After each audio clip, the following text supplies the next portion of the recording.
1,00,000 మంది శివభక్తులతో కలిసి మహారుద్రాక్ష పూజలో పాల్గొనండి. వెంటనే కాల్ చేసి మీ పేరును నమోదు చేసుకోండి. సుమన్ టీవీ ప్రేక్షకులకు నమస్కారం. నేను మీ అనలిస్ట్ మందడి కృష్ణారెడ్డిని మాట్లాడుతున్నాను. అమెరికన్ ప్రెసిడెంట్ డొనాల్డ్ ట్రంప్ తన ఆదాయ వివరాల్ని ప్రకటించాడు. అమెరికన్ కాన్స్టిట్యూషన్ ప్రకారంగా ఏ ప్రెసిడెంట్ అయినా సరే తన యొక్క ఆదాయ వివరాల్ని ఎప్పటికప్పుడు ప్రజలకు తెలియజేస్తాం. అంటే అంతకుముందు తన పదవిలోకి రాకముందు తన ఆదాయం ఎంత, పదవిలోకి వచ్చాక ఆదాయం ఎంత, ఆ ఆదాయం సక్రమమైన మార్గాల ద్వారానే వస్తుందా, లేక తన పదవిని అడ్డం పెట్టుకొని తను ఏదైనా అడ్డదారులు తొక్కి సంపాదించాడా అనే విషయం ప్రజలందరికీ అర్థమయ్యేటట్టుగా చెప్పడానికే ఈ విధానాన్ని ప్రకటించారు. ఆ మాటకు వస్తే మన భారతదేశంలో కూడా ప్రతి రాజకీయ నాయకుడు, అంటే ప్రజల తరపున ఎన్నికైనటువంటి ప్రతి ప్రజాప్రతినిధి, అలాగే బ్యూరోక్రాట్స్, ఎంప్లాయీస్ ఎవరైతే ఉన్నారో, ముఖ్యమైన అధికారంలో ఉన్నటువంటి ఎంప్లాయీస్ అంతా కూడా ప్రతి సంవత్సరం తమకు సంబంధించినటువంటి ఆస్తులు, ఆదాయానికి సంబంధించిన అప్పులకు సంబంధించిన వివరాల్ని తెలియజేయాలి. కానీ దురదృష్టవశాత్తు తెలియజేసే వాళ్ళ సంఖ్య తక్కువ, తెలియజేసిన దాంట్లో కూడా వాస్తవాలు తక్కువ. ఒక ల్యాండ్ వాల్యూ మార్కెట్లో 100 కోట్లు ఉంటే కొనుగోలు ఓన్లీ 10 కోట్లు 5 కోట్లు ఉంటుంది. దాని వాల్యూ 5 కోట్లు 10 కోట్లు చూపిస్తారు తప్ప అది 100 కోట్లు ఉన్నట్టుగా చూపించరు. ఈ రకంగా ప్రజల్ని తప్పుదారి పట్టించేటట్టుగా భారతదేశంలో కూడా అవకతవకలు జరుగుతూ ఉన్నాయి. అమెరికాలో మేధావులంతా కూడా పట్టి చూస్తారు కాబట్టి, ప్రతి వ్యక్తి పరికించే ప్రయత్నం చేస్తాడు కాబట్టి వాస్తవాలకు దగ్గరగా ఉండే అవకాశం ఉంటుంది.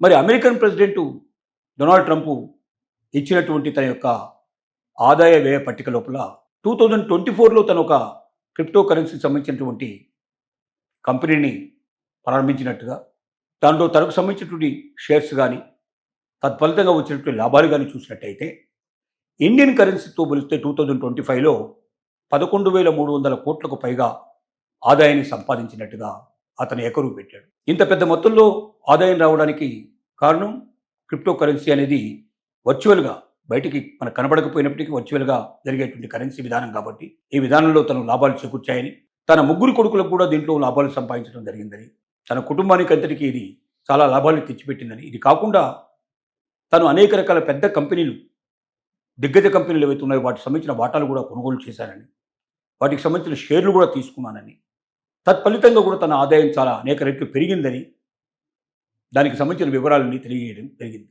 అంటే మన భారతదేశంలో రాజకీయ నాయకులు వ్యాపారాలు చేస్తూ డబ్బు సంపాదించడం కొంత ఇబ్బంది పడేటువంటి పరిస్థితులు ఏర్పడతాయి. కానీ అమెరికన్ సిస్టమ్ ప్రకారంగా ప్రెసిడెంట్గా ఉంటూ కూడా వ్యాపార భాగస్వాముడిగా ఉండడానికి ఏ రకమైన అడ్డంకులు ఉండవు. తద్వారా మరి వాళ్ళు 1,000 కోట్లు, లక్షల కోట్లు కూడా వెనుకేసే అవకాశాలు ఉంటాయి. కారణం అమెరికన్ సిస్టమ్కి ఇండియన్ సిస్టమ్కి మధ్య చాలా తేడా ఉంది. ఇక్కడ భారతదేశంలో ఆంక్షలు చాలా ఉంటాయి, కానీ పాటించే వాళ్ళు ఉండరు. చట్టాలు చాలా ఉంటాయి, కానీ వాటికి తనకు అనుగుణంగా మార్చుకునేటువంటి వాళ్ళు ఎక్కువ మంది ఉంటారు తప్ప వాటి వల్ల ఇబ్బందులు పడి తమ పదవులు కోల్పోవాల్సిన పరిస్థితులు ఇక్కడ ఉండడం చాలా తక్కువ. ఎందుకంటే దీంట్లో ఉన్నటువంటి కొన్ని లొసుగులు, లోపాలని ఆధారం చేసుకొని ఆ చట్టాన్ని తమకు అనుగుణంగా మార్చుకోవడం ఎట్లాగో ఇక్కడ వాళ్ళు తెలుసుకున్నారు. కానీ అమెరికన్ సొసైటీ లోపల ఎక్కువగా చట్టాలు చాలా స్ట్రింగెంట్గా ఉంటాయి. వాటి ఖచ్చితంగా పాటించాల్సిన అవసరం ఉంటుంది. అది అమెరికన్ ప్రెసిడెంట్ అయినా, సామాన్యుడైనా చట్టం ముందు సమానులుగా ఉండే అవకాశాలు ఎక్కువ ఉంటాయి.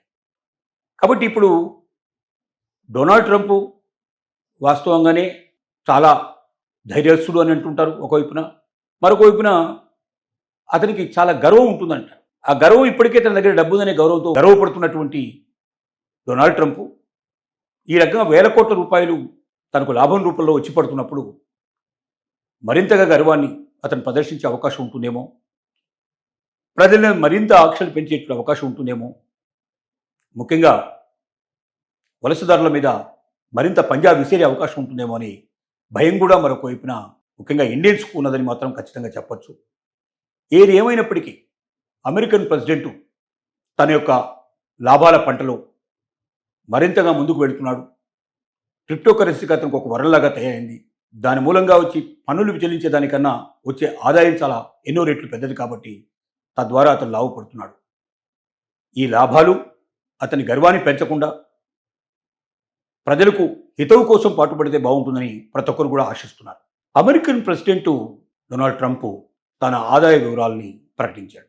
అమెరికన్ కాన్స్టిట్యూషన్ ప్రకారంగా ఏ ప్రెసిడెంట్ అయినా సరే తన యొక్క ఆదాయ వివరాల్ని ఎప్పటికప్పుడు ప్రజలకు తెలియజేస్తాం.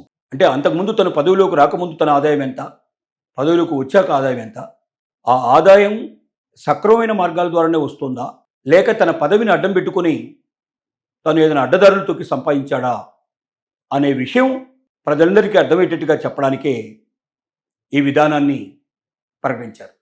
ఆ మాటకు వస్తే మన భారతదేశంలో కూడా ప్రతి రాజకీయ నాయకుడు, అంటే ప్రజల తరపున ఎన్నికైనటువంటి ప్రతి ప్రజాప్రతినిధి, అలాగే బ్యూరోక్రాట్స్, ఎంప్లాయీస్ ఎవరైతే ఉన్నారో, ముఖ్యమైన అధికారంలో ఉన్నటువంటి ఎంప్లాయీస్ అంతా కూడా ప్రతి సంవత్సరం తమకు సంబంధించినటువంటి ఆస్తులు, ఆదాయానికి సంబంధించిన అప్పులకు సంబంధించిన వివరాల్ని తెలియజేయాలి.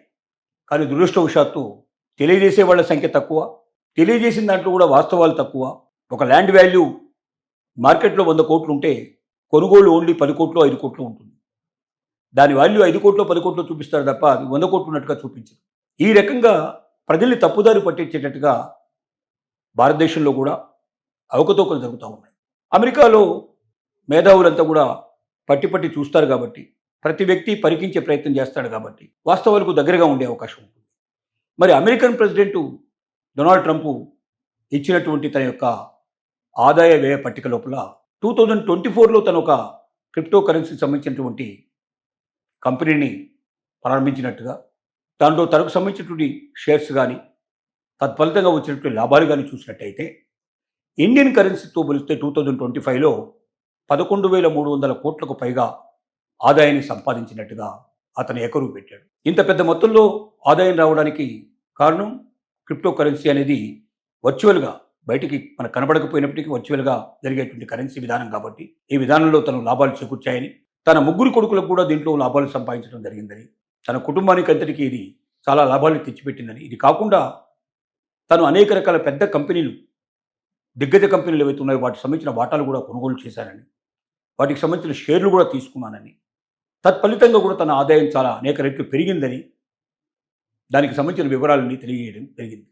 అంటే మన భారతదేశంలో రాజకీయ నాయకులు వ్యాపారాలు చేస్తూ డబ్బు సంపాదించడం కొంత ఇబ్బంది పడేటువంటి పరిస్థితులు ఏర్పడతాయి.